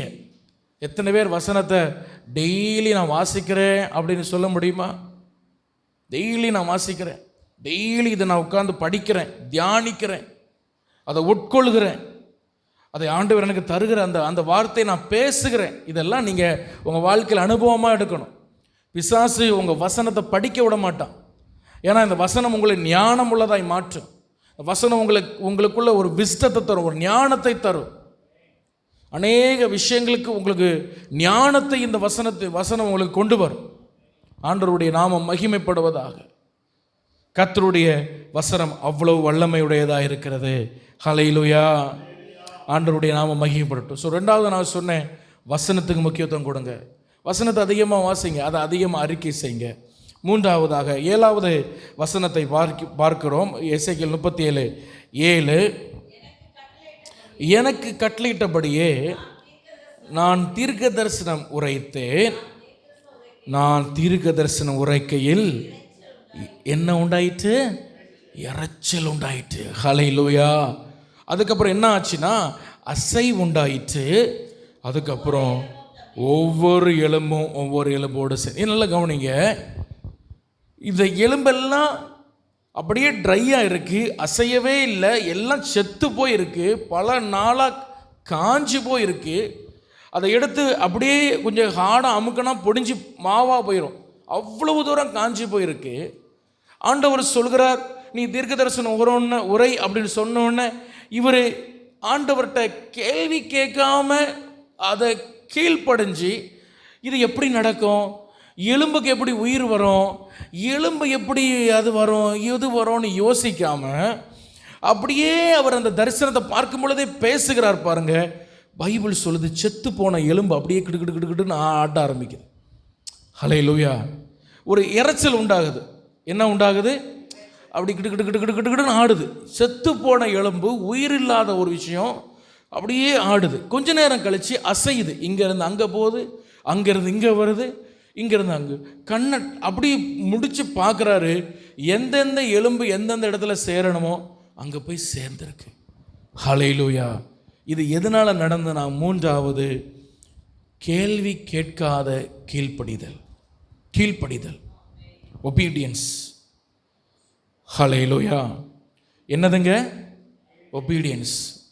ஜார்ஜ் முல்லர் என்கிற ஒரு தேவ மனுஷனை குறித்து அவருடைய புக்கில் எழுதப்பட்டிருக்கு. அவர் சொல்கிறார், இந்த வசனத்தை ஆண்டவர் எனக்கு தந்துட்டார் அப்படின்னா நான் ஒரு சின்ன புள்ள போல அதை நம்புவேன். ஒரு சின்ன பிள்ளை போல என்ன செய்வேன் சொல்லுங்க? நம்புவேன். தூங்காதீங்க தயவு செய்து. தூக்கம் வர்றவங்க எலும்பி முகத்தை கழுவிட்டு வாங்க. தயவு செய்து தூங்காதீங்க. அல்லேலூயா, ஹல்லேலூயா. இது பல நாட்களாக இருந்து ஆயத்தம் பண்ண ஒரு பிரசங்கம். நீங்கள் ஒரு இன்ட்ரெஸ்ட் இல்லாமல் இருந்தீங்கன்னா எனக்கு பேசுகிறதுக்கும் முடியாது. ஆவியானவரும் இன்ட்ரெஸ்ட்டை குறைச்சிடுவார். எவ்வளோ தூரம் நீங்கள் தாகாமல் இருக்கீங்க அவ்வளோ தூரம் அது உங்களுக்கு ரியாக்ட் ஆகும். அல்ல கவனிங்க. சரி, இந்த ஜார்ஜ் முல்லர் சொல்கிறாரு, ஒரு வசனத்தை ஆண்டவர் எனக்கு வாக்குத்தத்தமாக தந்துட்டாருன்னா என் வாழ்க்கை எப்படி இருக்குது அதெல்லாம் நான் பார்க்க மாட்டேன். ஒரு சின்ன பிள்ளை போல் நான் நம்புவேன்றேன். ஒரு குழந்தை போல் நம்புவேன். ஒரு குழந்தைக்கு கையில் ஒரு பால் வச்சுருக்கீங்க, அந்த பால் அது குழந்தை கேட்குது. நம்ம என்ன பண்ணுறோம்? அதை கொடுக்கக்கூடாது. இல்லைன்னா ஒரு கத்தியை வச்சுருக்கோம், அது கொடுக்கக்கூடாது. நம்ம என்ன பண்ணுவோம்? அப்படின்ட்டு அப்படி வச்சுட்டு அப்படி கை பின்னாடி தூக்கி போட்டுருவோம். ஆனால் நம்ம என்ன சொல்லுவோம்? ஆனால் காக்கா தூக்கிட்டு போயிட்டு ஏதாவது ஒன்று சொல்லுவோம். ஆனால் அந்த குழந்தை என்ன செய்யும்? அது அங்கே தான் கிடக்கு, ஆனால் அது நம்பும்.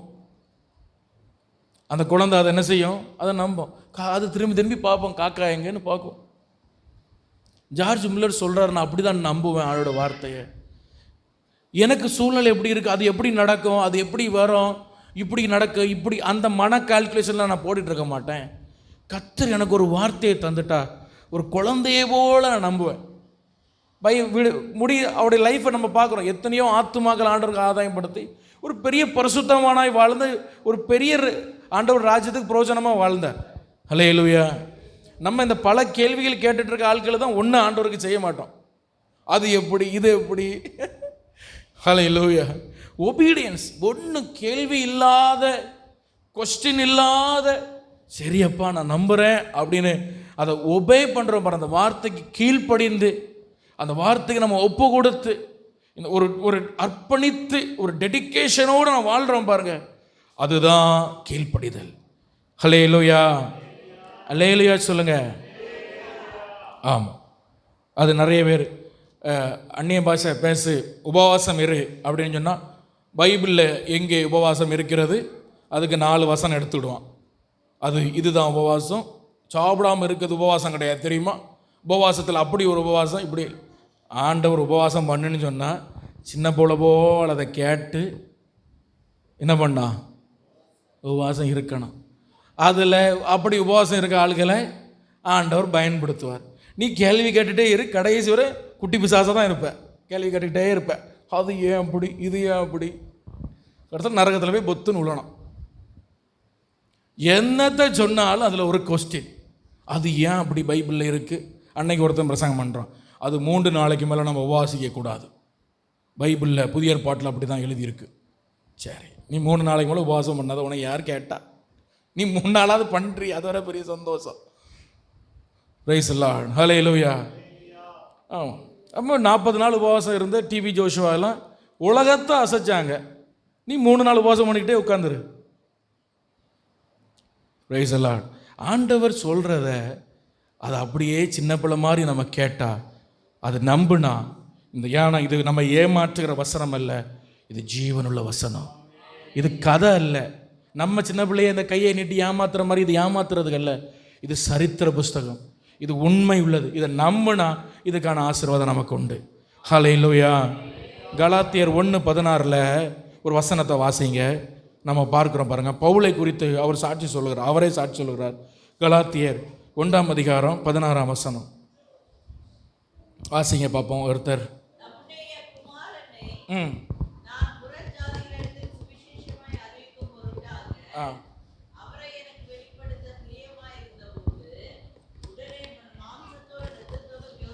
உடனே நான் மாம்சத்தோடும் இரத்தத்தோடும் என்ன பண்ணல, நான் யோசனை பண்ணலை அப்படின்னு இப்போ இங்கே பவுல் சொல்கிறார். இப்போ ஆண்டவர் பவுலை ஊழியத்துக்கு அழைக்கிறார்.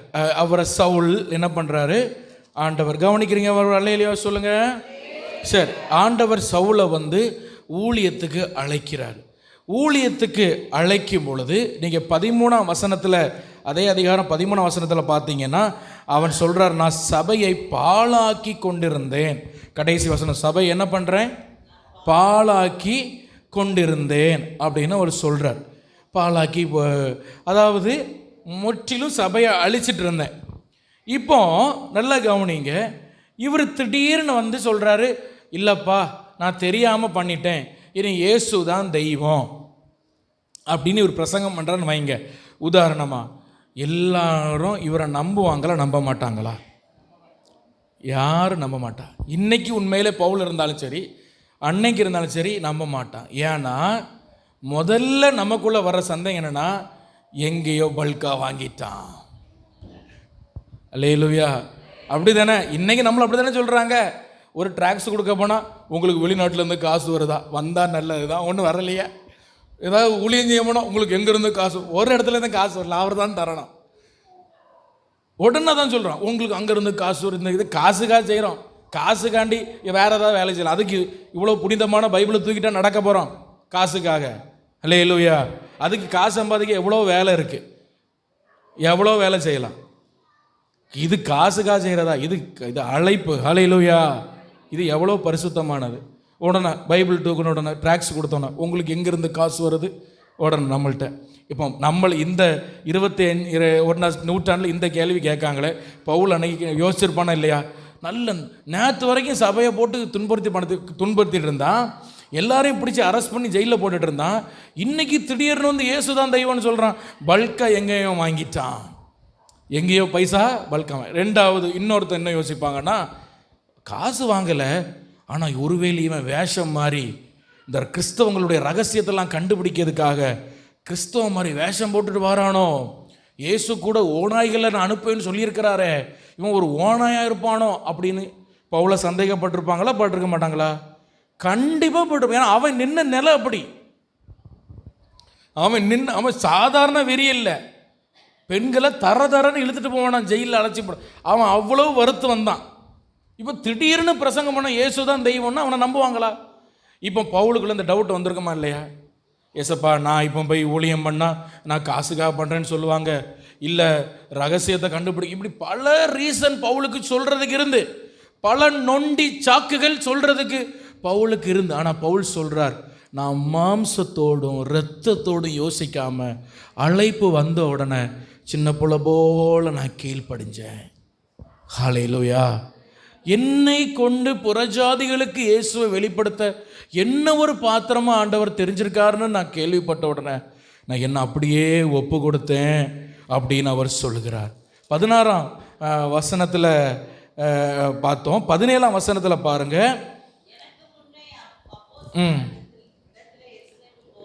எருசலேமுக்கு நான் போகலை, அரபு தேசத்துக்கு புறப்பட்டு போய் 3 வருஷம். அடுத்த வசனத்தில் பார்க்கும் பொழுது 3 வருஷம். அப்போ ஆண்டவர் ஊழியத்துக்கு அழைச்ச உடனே இவர் எங்கே போனார் தெரியுமா? முதல்ல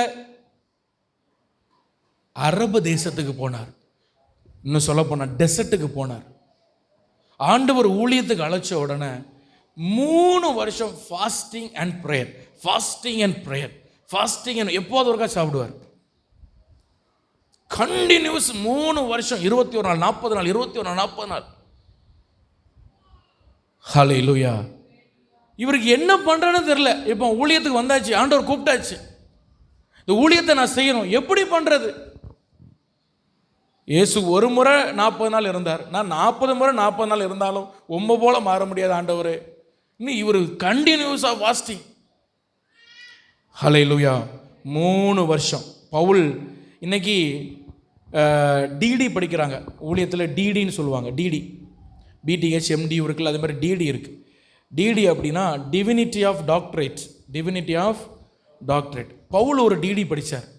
அது என்ன தெரியுமா? Doctorate in desert. பாலைவனத்தில் ஒரு டாக்டரேட் படித்தார். ஆண்டவர் உங்களை பயன்படுத்த விரும்பும் பொழுதெல்லாம் உங்களை தனியாக கொண்டு போவார், வனாந்திரத்துக்கு கொண்டு போவார். அங்கே வச்சு தான் உங்களை டாக்டரேட் படிக்க வைப்பார். ஆண்டவர் உங்களை பயன்படுத்தணும்னு சித்தம் வச்சாலே உங்களை தனியாக எடுப்பார். இது தெய்வம் செய்கிற செயல். இது நமக்கு ரொம்ப கஷ்டமாக இருக்கும். நம்ம குடும்பத்தை விட்டு எல்லாத்தையும் விட்டு கொஞ்சம் தனியாக கொண்டு வருவார் நம்மளை. உங்களை பயன்படுத்த அவர் விருப்பம் கொண்டா கர்த்தர் செய்கிற முதல் வேலை உங்களை டாக்டரேட் இன் டெசர்ட்டில் கொண்டு போயிடுவார். அங்கே டாக்டரேட் முடின்னு கொண்டு போயிடுவார் உங்களை. ஒரு ஆமேன்னு சொல்லுங்கள், நம்புறவங்க. ஹல்லேலூயா. ஏன்னா இந்த டெசர்ட்டில் தான், இந்த மாம்சத்தில், இந்த பாலைவனத்தில் தான், டெசர்ட்டில் தான் இயேசுவை நம்ம ஆத்மார்த்தமாக நம்ம மாம்சத்தில் நம்ம பார்க்க முடியும். ஹல்லேலூயா, ஹல்லேலூயா. ஆமாம், இயேசு பவுலை எருசலேமுக்கு போக சொல்லலை, நீ வனாந்திரத்துக்கு போ அப்படின்னு வனாந்திரத்துக்கு கொண்டு போயிட்டார். வனாந்திரத்துக்கு கொண்டு போயிட்டார். ஹல்லேலூயா. அப்போஸ்தலர்களை எங்கே வச்சு உருவாக்கினார்? பேதுரு, யாக்கோபு, யோவான்ல எங்கே வச்சு உருவாக்கினார்? எருசலேமில் மேல் மாடியில் பயங்கர அனாயிட்டிங். 10 நாள் காத்திருந்ததுக்கப்புறம் அங்கே எருசலேம் நகரமே குலுங்கிச்சு. பவுல் நினச்சார், நம்ம அங்கே போகலாமா? ஆண்டவர் சொன்னார், இடம் அங்கே இல்லை, நீ 3 வருஷம் போ, டாக்டரேட் டெசர்ட்டுக்கு போ, அங்கே போய் படி. 3 வருஷம் பவுல் எங்கே இருக்காருன்னு யாருக்கும் தெரியாது. Where is Paul? இந்த சபையை துன்பப்படுத்தினா எங்கே போனா யாருக்கும் தெரியாது. செத்தானா உயிரோடு இருக்கானா யாருக்கும் தெரியாது. 3 வருஷம் கழித்து அவன் வருகிறான், திரும்ப வருகிறான். ஹல்லேலூயா. அப்போ ஆண்டவர் பவுலுக்கு நியமித்த இடத்துல இருந்து அவன் திரும்ப வருகிறான். 22ஆம் வசனத்தில் பார்க்கும் பொழுது, மேலும் யூதயா தேசத்திலே கிறிஸ்துவுக்குள்ளான சபைகளுக்கு முகம் அறியாதவனாய் இருந்தேன். ஹல்லேலூயா, ஹல்லேலூயா. ஆமாம், முகம் அறியாதவனாக நான் இருந்தேன். முகம் அறியாதவனா எல்லாருக்குமே பவுலை தெரியும், ஆனால் ஒரு ஊழியக்காரனாக தெரியாது. அதுதான் அந்த பாஷையில் தான் சொல்கிறார். முகம் அறியாதவனாக இருந்தேன்னா என்னை ஒரு ஊழியக்காரனாக யாருக்கும் தெரியாது, என்னை ஒரு ஊழியக்காரனாக தெரியாது. ஆனால் பைபிள் சொல்லுது பாருங்க, முன்னே நம்மை துன்பப்படுத்தினவனே தான் அழிக்க தேடின விசுவாசத்தை இப்பொழுது பிரசங்கிக்கிறான் என்பதை மாத்திரம் அவர்கள் கேள்விப்பட்டிருந்து என்னை பற்றி தேவனை மகிமைப்படுத்தினார்கள். ஒரு அல்லேலூயா சொல்லுங்க. அல்லேலூயா. மாம்சத்தோடு இரத்தத்தோடு இவர் யோசிச்சுட்டு இருந்தார்னா கடைசி வரைக்கும் யோசிச்சுட்டு இருக்க வேண்டியதுதான். ஆனால் கர்த்தர் என்னை எங்கே நான் எங்கே போனப்பா?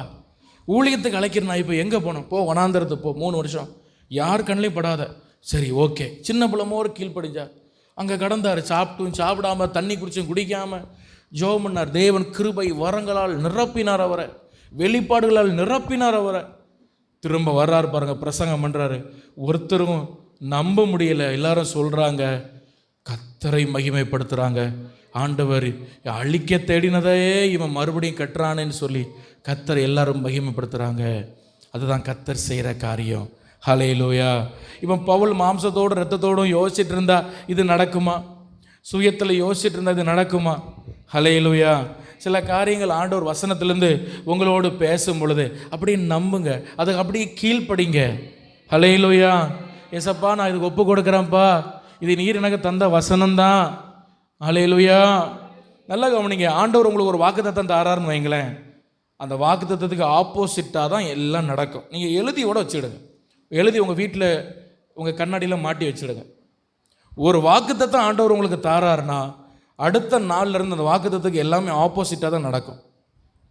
ஆனால் முடிவில் கர்த்தருடைய மகிமை வெளிப்படும். ஹல்லேலூயா.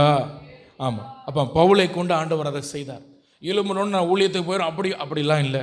கர்த்தர் என்ன சொல்கிறாருன்னு கீழ்ப்படிஞ்சு அவர் நடந்ததுனால அவருடைய முடிவு மகிமையாக இருந்ததை நம்ம பார்க்குறோம். கர்த்தருக்கு நீங்கள் கீழ்ப்படிங்க, கர்த்தருடைய ஆவியினால் நிரப்பப்படுங்க, தெய்வ வசனத்தால் நிரப்பப்படுங்க, கர்த்தருக்கு நீங்கள் கீழ்ப்படிங்க. கடைசியாக ஒரு வசனத்தை வாசிக்கலாம். எசேக்கியேல் 37:12 வசனத்தை வாசிக்கலாம். என்னவென்றால்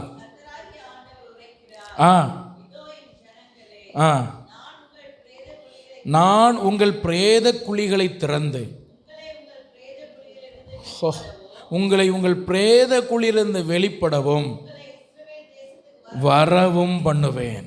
ஆண்டவர் சொல்கிறார பாருங்க, பிரேத குழியிலிருந்து கூட நான் ஒரு ஜீவனை உண்டாக்க முடியும். நான்காவது, நல்லா கவனிங்க, ஆண்டவர் உங்கள் வாழ்க்கையில் முடிவில் நீங்கள் எதை முடிஞ்சுன்னு நினைக்கிறீங்க அதில் துவக்கத்தை தரணுமா? ஆண்டவரை ஆழமாக விசுவாசிங்க. என் கர்த்தரால் கூடாத காரியம் ஒன்றும் இல்லை என்ன நீங்கள் ஆழமாக விசுவாசிக்கணும். ஒரு அல்லேலூயா சொல்லுங்க. பிரேத குழியில் இருக்கிற பிரேதத்தை கூட எடுத்து உயிரோடு எழுப்ப முடியும். என் தெய்வத்துக்கு அவ்வளவு வல்லமை இருக்குன்னு நீங்கள் கர்த்தரை விசுவாசிக்கணும். இந்த விசுவாசம்தான் மகிமையான காரியங்களை கொண்டு வரும். ஹல்லேலூயா, ஹல்லேலூயா. 11 அதை எசேக்கியேல் 37:11 பார்க்குறோம்.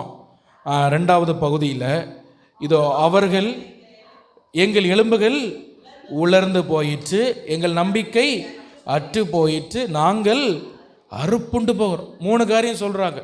எலும்பு உலர்ந்து போயிற்று, நம்பிக்கை அற்று போயிற்று, நாங்கள் அறுப்புண்டு போகிறோம். ஆண்டவர் சொல்கிறார், நான் பிரேத குழியிலிருந்து கூட நான் ஒரு ஜீவனை உண்டாக்க முடியும். ஹல்லேலூயா, ஹல்லேலூயா. ஆமாம், தேவ தரிசனத்தை, தேவ திட்டத்தை யாராலையும் அழிக்க முடியாது. ஆமென், ஹல்லேலூயா. ஆண்டவர் சொல்கிறார் இந்த ஜனத்தை பார்த்து, நீங்கள் என்ன நம்புங்க, என்னை விசுவாசிங்க, இந்த பாபிலோனில் உங்களை திரும்ப நான் கொண்டு வருவேன். ஒன்றும் இல்லை, எல்லாம் முடிஞ்சு போச்சுன்னு நினைக்கிறீங்களா? இந்த பாபிலோன் சிறையிருப்பிலிருந்து உங்களை நான் வெளியே கொண்டு வருவேன். ஆனால் நீங்கள் என்னை நம்பணும், என்னை விசுவாசிக்கிறீங்களா? சில நேரங்களில் நல்லா கவனிங்க, நம்ம எந்த அளவுக்கு ஜெபிக்கிறோமோ அந்த அளவுக்கு நம்ம விசுவாசிக்கணும். எத்தனை பேர் ஆமென்னு சொல்ல முடியும்? ஹல்லேலூயா. நிறைய கிறிஸ்தவர்கள் பண்ணுற தப்பு என்னென்னா, அவங்க ஜெபம் பண்ணுவாங்க ஆனால் விசுவாசிக்க மாட்டாங்க. சிலர் விசுவாசிப்பாங்க ஆனால் ஜெபிக்க மாட்டாங்க. ரெண்டுமே நம்ம செய்யணும். எந்த அளவுக்கு நம்ம ஜெபிக்கிறோமோ அந்த அளவுக்கு, இந்த வார்த்தை நான் சொல்கிற தப்புன்னு நினைக்கிறேன், குருட்டுத்தனமான ஒரு நம்பிக்கை ஆண்டவர் மேலே வச்சிடணும். அவர் செய்வார். எப்படி செய்வார் எனக்கு தெரியாதுங்க. மற்றவங்க சொல்லுவாங்க, என்ன உனக்கு அறிவில்லையா, எப்படி அது எனக்கு தெரியாது. பிரேத குழியிலிருந்து கூட அவர் ஒரு ஜீவனை உண்டாக்குவார், நான் நம்புகிறேன். அவ்வளோதான்.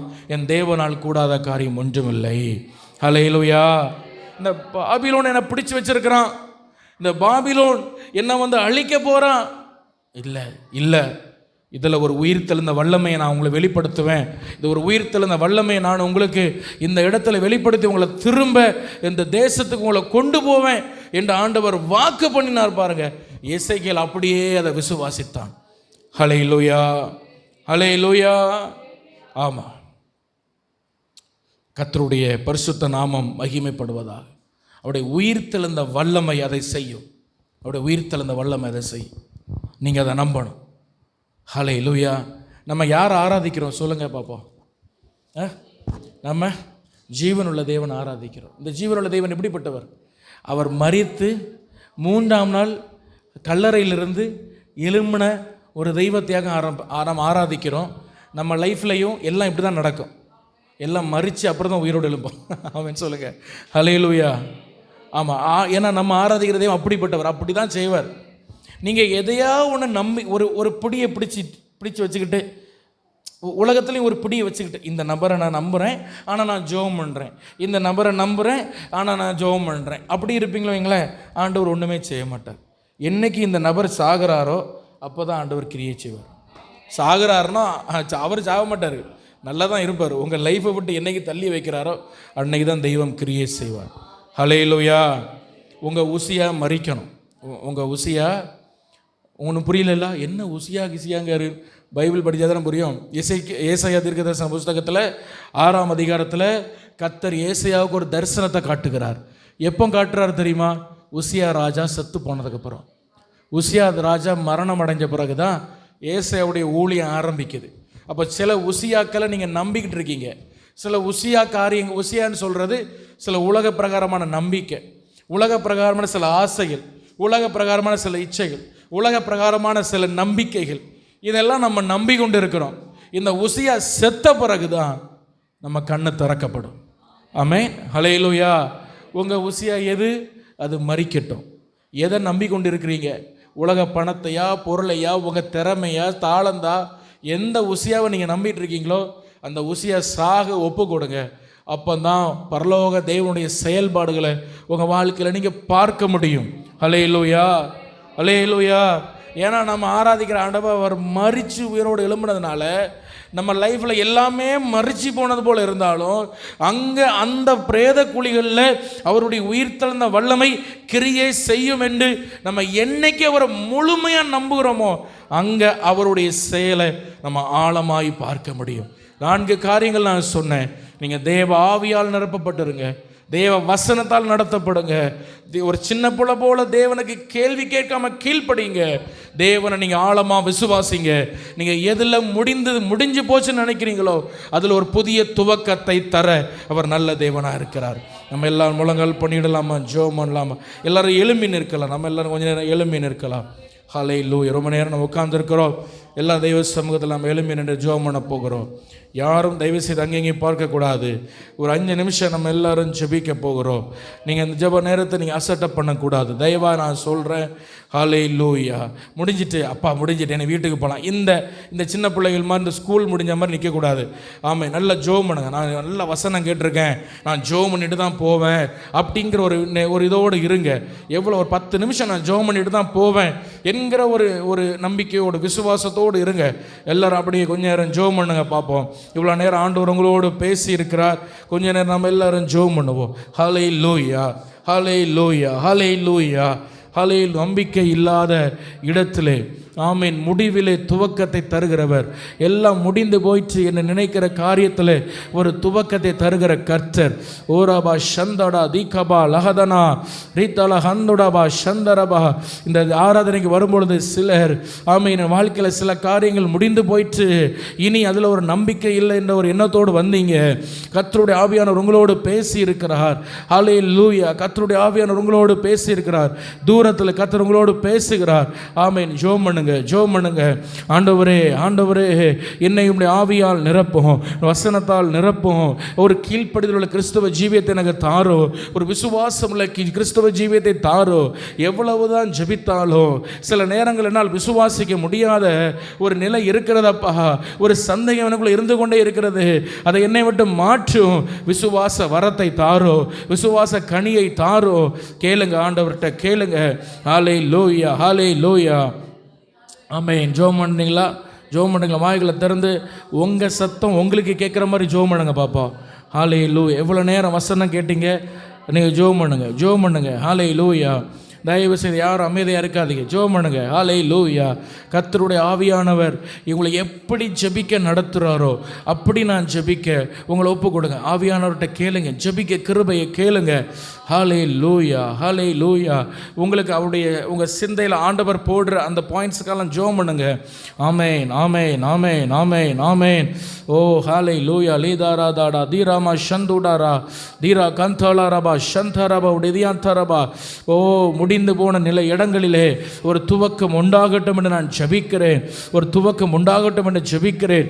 மரித்து போன சூழ்நிலைகளிலே எல்லாம் இழந்து முடிந்து போயிற்று என்ற நிலையிலே ரீமா சந்துடா ரியாந்தரபா பிரேத குழிகளிலிருந்து வெளிப்பட பண்ணுகிற கர்த்தர்.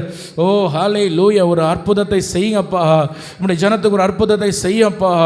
எல்லாம் முடிந்து போயிட்டு என்ற நிலையில் வந்திருக்கிற உம்முடைய பிள்ளைகளுக்கு ஒரு அற்புதத்தை செய்ய ஆண்டவரே. ஹல்லேலூயா, ஹல்லேலூயா. ஆவிக்குரிய வாழ்க்கையில் எழும்ப முடியாது நினைக்கிறீங்களா? என்னால் பிரகாசிக்க முடியாது நினைக்கிறீங்களா? இந்த நேரத்தில் ஒப்பு கொடுத்து ஜெபம் பண்ணுங்க. ரீகாபாலா துடபரபா சந்துடபா ரியாந்தரபல பரபரபா. ஜெபம் பண்ணுங்க. வாய்களை திறந்து பரலோக தேவனுடைய முகத்தை பார்த்து அந்த கல்வாரி அன்பை பார்த்து ஜெபம் பண்ணுங்க. ஹல்லேலூயா. தேவ மகிமை உங்களை தொடட்டும். ஒரு உயிர் தெழுந்த வல்லமை உங்களை தொடட்டும். ஒரு உயிர் தெழுந்த வல்லமை உங்களை நிரப்பட்டும். இந்த நேம் ஆஃப் ஜீசஸ், இந்த நேம் ஆஃப் ஜீசஸ். ஒரு உயிர் தெழுந்த வல்லமை இயேசுவின் நாமத்தில் இப்பொழுதே உங்களை தொடுகிறது. மரித்து போன சில கிரியைகள் உயிர் அடைகிறது இயேசுவின் நாமத்தில்.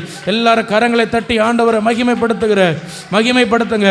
ஒரு உயிர் தெழுந்த வல்லமை இப்பொழுது இந்த ஊழியத்தில் செயல்படுகிறது இயேசுவின் நாமத்தில். Resurrection power, resurrection power. உயிர் தெழுந்த வல்லமை இப்பொழுது உங்களை தொடுகிறது. எல்லாம் முடிந்து போயிற்று. போயிற்று, இனி ஒரு நம்பிக்கை இல்லை, என்னால் ஜெபிக்க முடியாது, என்னால் எழும்ப முடியாது என்ற நிலை மாறுகிறது. இயேசுவின் நாமத்தில் இப்பொழுது கர்த்தருடைய உயிர்த்தெழுந்த வல்லமை உயிர்ப்பிக்கிறது. சில மரித்து போன சில காரியங்களை உயிர்ப்பிக்கிறது. ஹல்லேலூயா, ஹல்லேலூயா, ஹல்லேலூயா.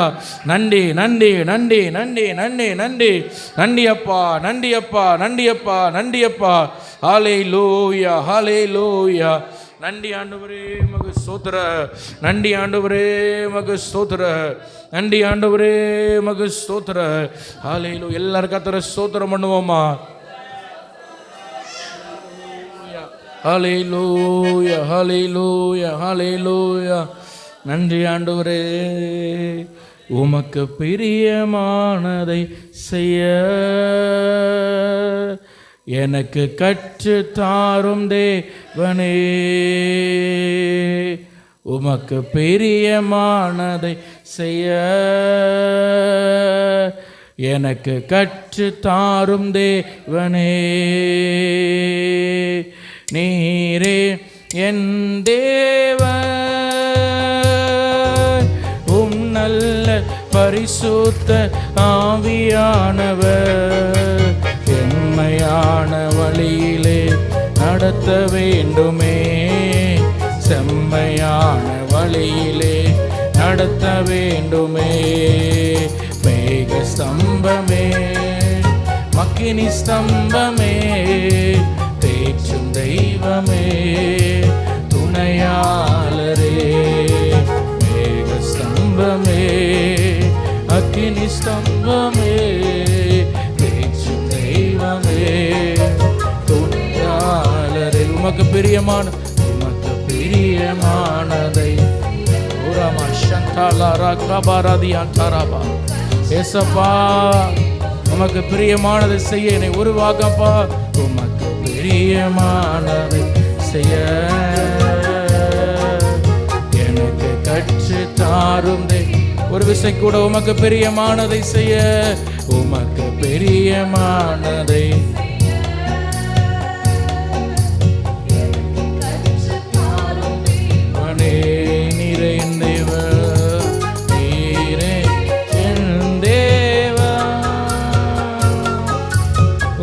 நல்ல பரிசுத்த ஆவியானவர் செம்மையான வழியிலே நடத்த வேண்டுமே, செம்மையான வழியிலே நடத்தவே. மேகஸ்தம்பமே,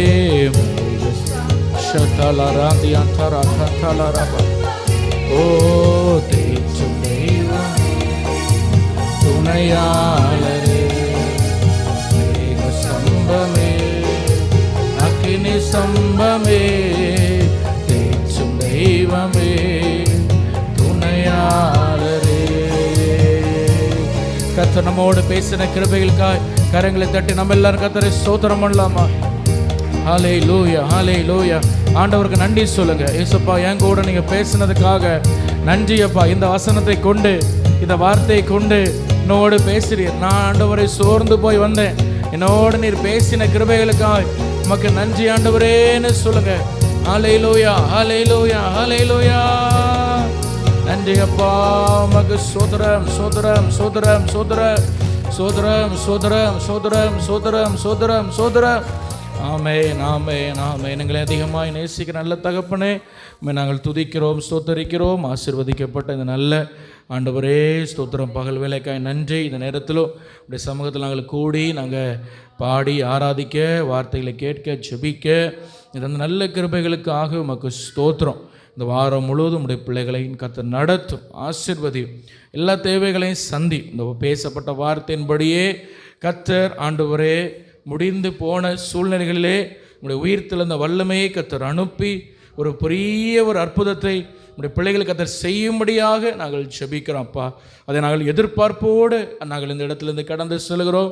உம்முடைய கரத்திலிருந்து நாங்கள் அந்த அற்புதத்தை எதிர்பார்க்கிறோம். துதி கன மகிமையில் உமக்கே செலுத்துகிறோம். இயேசுவின் நாமத்தில் ஜெபிக்கிறேன், ஜெபம் கேளு நல்ல பிதாவே, ஆமென், ஆமென். ஆத்துமாவே கர்த்தரை ஸ்தோத்திரி,